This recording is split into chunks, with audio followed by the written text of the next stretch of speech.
দুঃখের সময় যদি পাশে না পাই, সুখের সময় দেব কি ধূপ। সকল প্রবাসী সচেতন আছি, থাকবো না আর চুপ। প্রবাসীর জন্য 2টা টাকা যায় তোমাদের পকেটে। ইউএস বাংলার মালিক হয়ে ভাব ধরেছে রকেটের। অতীতের কথা মনে করে দেখো, ছিলে তুমি শূন্য। গায়ে একটু বাতাস লাগাতে ভাত্রে বলো অন্য।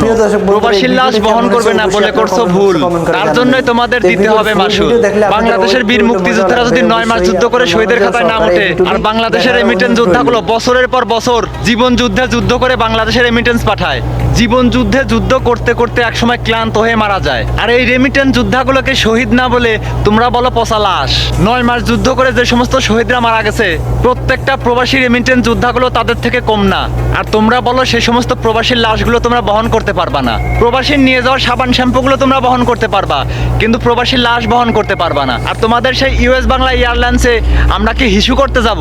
আমার সাথে যারা যারা একমত, সকল প্রবাসীকে উদ্দেশ্য করে বলতেছি, যে যেখানে যে দেশে আছেন, আজ থেকে US Bangla airlines boycott boycott boycott. আমার সাথে সাথে যারা সহমত, কমেন্ট বক্সে লাগান ভোট। সব প্রবাসী একজোট, ইউএস বাংলা বয়কট। সব প্রবাসী একজোট, ইউএস বাংলা বয়কট। আমি দেখতে চাই প্রবাসীদের ক্ষমতা বেশি নাকি ওই ইউএস বাংলা এয়ারলাইন্সের ক্ষমতা বেশি। প্রত্যেকটা প্রবাসীর কাছে আমার ভিডিওটা যেন পৌঁছে যায়, প্লিজ সবাই কপি লিংক শেয়ার করে দিবেন।